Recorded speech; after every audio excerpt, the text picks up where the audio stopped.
we're talking about giving Black women scholars, and maybe I'll even say intellectuals, because intellectuals aren't always scholars, giving them credit for their ideas, um, for those scholars or intellectuals who are employed in the academy. Getting that kind of credit is really important to career success, right? Citation is one of the currencies of the academy. Um, we've talked about how reading the original sources and citing them is part of accuracy. A lot of times when we're just citing the people who cited the original theorists, we're reading distortions and then repeating them. Um, I want to take this down another level to talk about what we lose epistemically when we're not citing Black women.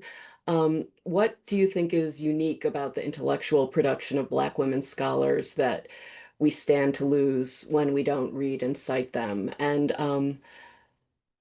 at the risk of that being one of those kind of questions I ask my class, and it's kind of too complicated to get a foothold in, I mean, like one place I'm really perceiving it and hearing in some of your comments is there's many ways that Black women and other marginalized groups enter these disciplinary conversations and kind of blow them wide open, like, defy the boundaries, think about things in a innovative and maybe more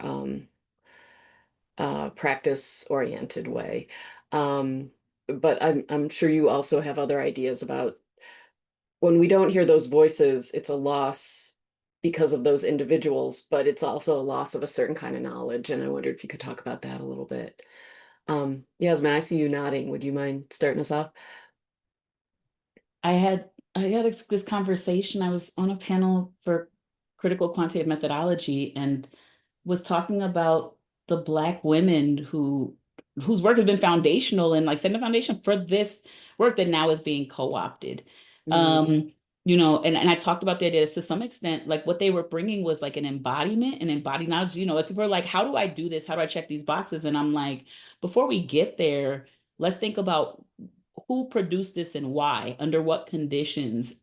So understanding what brought that to the fore, and how the position and the praxis kind of shaped the underlying knowledge that people are now taking from. Because then they just take the check boxes and they don't actually take the epistemological kind of foundations, the ontological foundations that motivate them.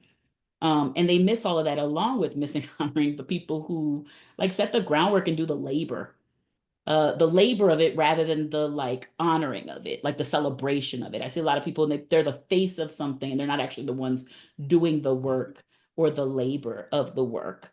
And so we miss a lot, and we miss an opportunity to continually engage them because people don't contribute at one point and stop. So when we don't engage once, we lose a lifetime of opportunities to nurture ideas that could change our lives, that could improve our lives, or collectively improve our lives, right? Because there's also a collective care that's part of this. When I think of the work Black women are doing, um, it spans it serves everyone.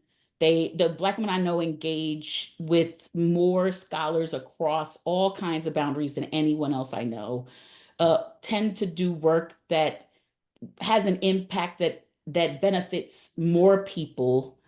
And it is expansive impact, is inclusive, and we lose out on that, right? We lose out on on that, and we lose out on the kind of like the uh underlying ethos that motivates that we could collectively learn and adopt so that other people can too engage, right? Like you don't have to be a Black woman to be a Black feminist, but if you're not engaging with mm, Black women's work, with their contributions, and if you're not making room for it, if you're not centering it, um, then you're, I mean, really, I honestly I think about like our opportunities for a better future in so many different ways are lost.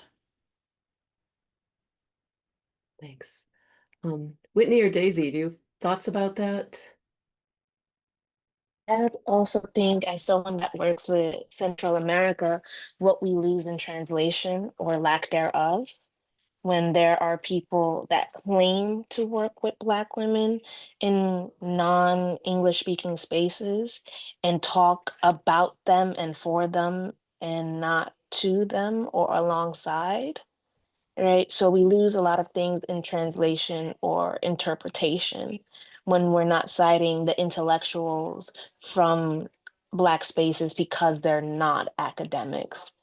Yet, when we're producing knowledge and we're saying this is theory, theory has come from the quotidian and the everyday lives of these Black people. You're observing them to write the theory that they are living. So to not let them speak of their living experience is a disservice. And it is what we lose when we don't listen to the Black women in the Black spaces that we are entering. Right. And it's a disservice and is unethical, but it does happen not only in the field as we enter these spaces as academics, but also when we're doing the syllabi. For example, working on Latin America, but making sure that 80% of the readings are in English. So are you working in Latin America or are you talking about Latin America? Is the same thing with Asian studies classes or African diasporic classes that we're not we're still in colonial languages. I'll say that. You Mhm. know, a colonial language is a colonial language, but having them speak for themselves in their language is something that I think we have to push forward to in the future if we're going to start calling these disciplines or these spaces our specialty, especially if there's intellectuals there that have written for years.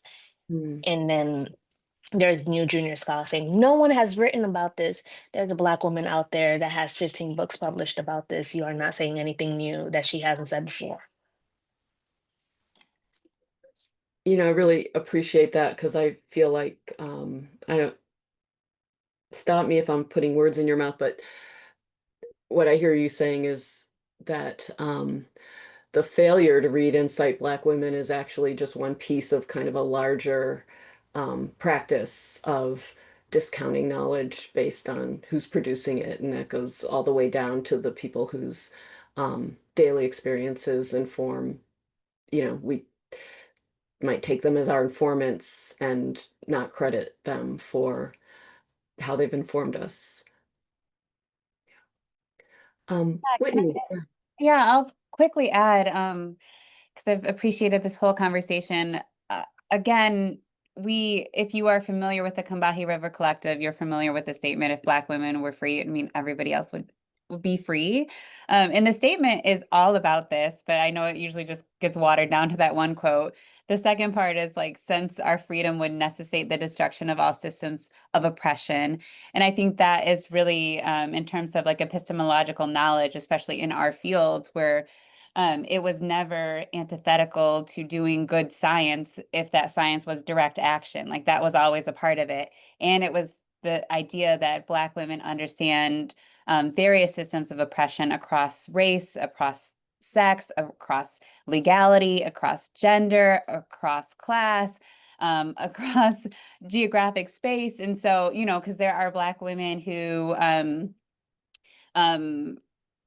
are poor, and a lot of these authors were queer, and they're Black women who, yeah, are speaking about themselves in various countries all across the world. And so understanding Black women's merits for a discipline that is supposedly aligned with justice. I'm in sociology, so that's one space, but that they have always been saying we can see what's happening because of our placement at the intersection of various systems of oppression.